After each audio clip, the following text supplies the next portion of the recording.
दोस्तों पुष्पा इम्पॉसिबल में आप लोग देख सकते हैं कि यहाँ पर जो ऋषभ की माँ है दोस्तों, अब वो यहाँ पर चोल के अंदर मौजूद ही होती है कि जब यहाँ पर ऋषभ और राशि दोनों वापस आ गए थे और दोस्तों उन दोनों ने अपनी सारी बात बता दी थी। तो दोस्तों अब यहाँ पर पुष्पा देखती है कि मामला कहीं खराब ना हो जाए और इस हम यहाँ पर गमी के मौके को खुशी के मौके में बदल दें। अब दोस्तों यहाँ पर पुष्पा कहती है कि बेटा तो बहुत ही ज़्यादा अच्छा लगा मुझे कि मेरी बेटी को तू भगा कर नहीं लेकर गया, तुझे अपनी भी इज्जत का ख्याल था और यहाँ पर हमारी भी इज्जत का ख्याल था, इसलिए मैं पुष्पा आज सबके सामने कहती हूँ कि मैं तुम दोनों का रिश्ता कर रही हूँ। दोस्तों जब पुष्पा ये बात करती है ना तो चोल में अचानक से यहाँ पर एक खुशी की सी लहर उठ जाती है और जो दीप्ति है ना वो सच में काफी ज्यादा खुश होती है और कहती है कि माँ ये आपने बहुत ही बढ़िया फैसला कर दिया है। तो दोस्तों पुष्पा कहती है अगर तुम लोगों को नहीं यकीन तो दोस्तों पुष्पा अंदर जाती है और एक सिक्का लेकर आ जाने वाली है जो कि यहाँ पर शगुन के तौर पर वो यहाँ पर हाथ में रख देने वाली है ऋषभ के और कहती है कि ये लो ऋषभ बेटा, हमारी तरफ से तुम्हारा रिश्ता यहाँ पर हमने पक्का कर लिया है और अब तुम लोग खुशी से वापस भी जा सकते हो। दोस्तों जब पुष्पा ये काम करती है ना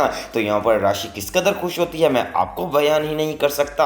अब दोस्तों यहाँ पर जब पुष्पा ये बात करती है तो यहाँ पर जो अदुमती जी होती हैं यानी कि ऋषभ की मम्मा वो भी देखती हैं कि हमें भी यहाँ पर कुछ ना कुछ करना ही पड़ेगा। तो दोस्तों यहाँ पर वो जल्दी से आगे बढ़ती हैं और अपना कड़ा उतार कर जल्दी से पहना देने वाली हैं यहाँ पर राशि के हाथों में और कहती हैं कि राशि बेटा ये लो, ये तुम्हारी सासू माँ की तरफ से तुम्हें मैंने कड़ा पहना दिया है और हमारी तरफ से तुम्हारा रिश्ता भी पक्का ही समझो। दोस्तों जब यहाँ पर वो कड़ा पहनाती है ना राशि को तो राशि सच में काफी ज्यादा इमोशनल हो जाती है जो कि देखकर यहाँ पर पुष्पा और भी ज्यादा खुश होती है और कहती है कि बेटा तुम लोगों ने फिक्र नहीं करनी, हम तुम्हारे माता पिता है ना, हम तुम्हारे लिए कभी भी गलत नहीं सोचेंगे। अब दोस्तों यहाँ पर जल्दी से अश्विन आगे आता है और वो राशि को गले लगा लेने वाला है तो कहता है कि देख लो बेटा आखिरकार हमने तुम्हारा काम करवा ही दिया। तो दोस्तों अब यहाँ पर जो चिराग है वो कहता है कि ठीक है मम्मी अब मैं यहाँ पर चलता हूँ, वैसे भी मैंने बहुत ही ज्यादा गलत किया था और राशि मैं तेरे से लास्ट टाइम माफी भी मांगता हूँ। तो दोस्तों राशि कहती है किस बात की माफी? तो दोस्तों वो बताता है जो ऋषभ को मारा था ना वो मैं नहीं मारा था। तो दोस्तों राशि कहती है कि भैया मैं भी आपसे दरअसल माफी मांगना चाहती हूँ।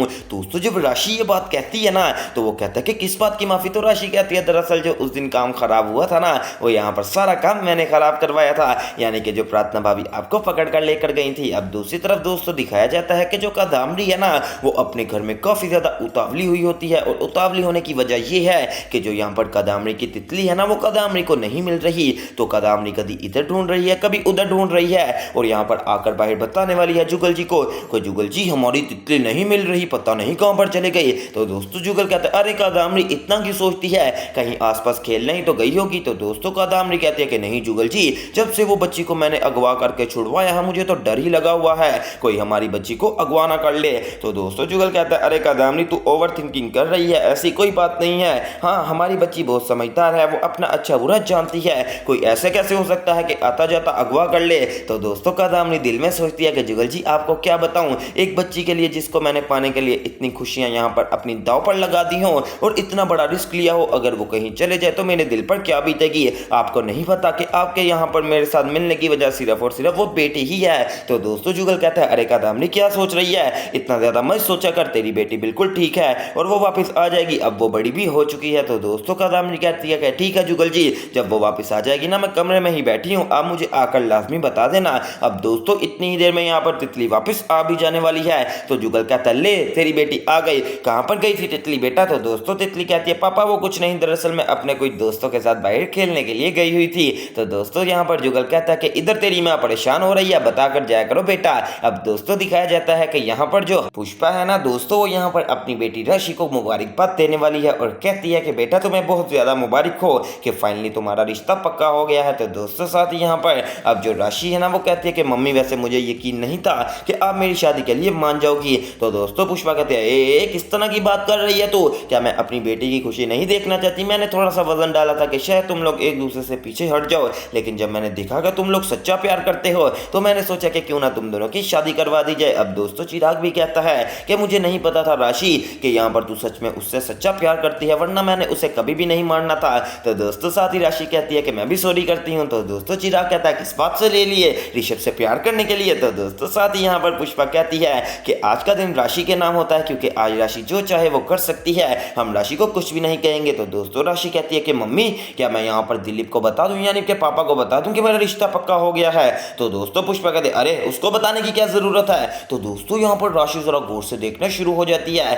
तब पुष्पा कहती है अरे बता बता बेटा, मैं मजाक कर रही हूँ, जाहिर सी बात है वो तेरा बाप ही तो है, तेरी बात सुनकर खुश हो जाएगा। अब दोस्तों यहाँ पर पूरे चौल में एक खुशी का समा हो जाने वाला है और यहाँ पर हर बंदा काफी ज्यादा खुश है। अब दोस्तों दोबारा से यहाँ पर जो अश्विन भाई हैं वो भी लगाते हैं यहाँ पर गले राशि को और कहते हैं कि देख लो बेटा, तुम हमें कोई भी काम बता दिया करो, अगर होने वाला हुआ तो हम तुम्हारा काम करवा दिया करेंगे।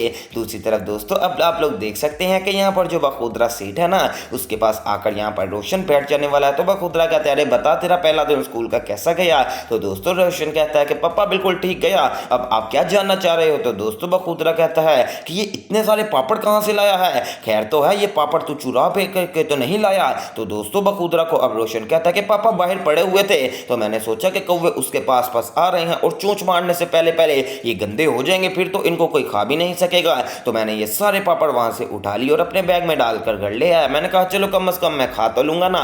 तो दोस्तों बखुदरा कहता है अरे रोशन तू पागल तो नहीं है, किसी के पापड़ ऐसे ही उठा कर ले जाता है। अभी दोस्तों ये बात हो ही रही थी कि इतनी देर में हंसमुख आ जाने वाला है और कहता है कि बखुदरा ये तेरा जो बेटा है ना, ये मेरे पापड़ चोरी करके ले आया है, चल बे रोशन मेरे पापड़ वापस कर दे। तो दोस्तों रोशन कहता है अरे अंकल जी आप यहाँ से जा सकते हैं, मैंने कोई पापड़ नहीं चुराए। तो दोस्तों बखुदरा सेठ भी अब रोशन से कहने वाला है चल रोशन इनके पापड़ वापस कर, तुझे चोरी चकारी की आदत पता नहीं कहां से लग गई है। अब दोस्तों यहाँ पर बखुदरा के कहने के बावजूद भी वो अभी भी पापड़ वापस नहीं कर रहा होता और कहता है कि मैंने कोई चुराया ही नहीं। अब दोस्तों बखुदरा यहाँ पर उसके हाथ पकड़ता है और कहता है कि हसमुख भाई देख लो इसके पीछे पड़े होंगे।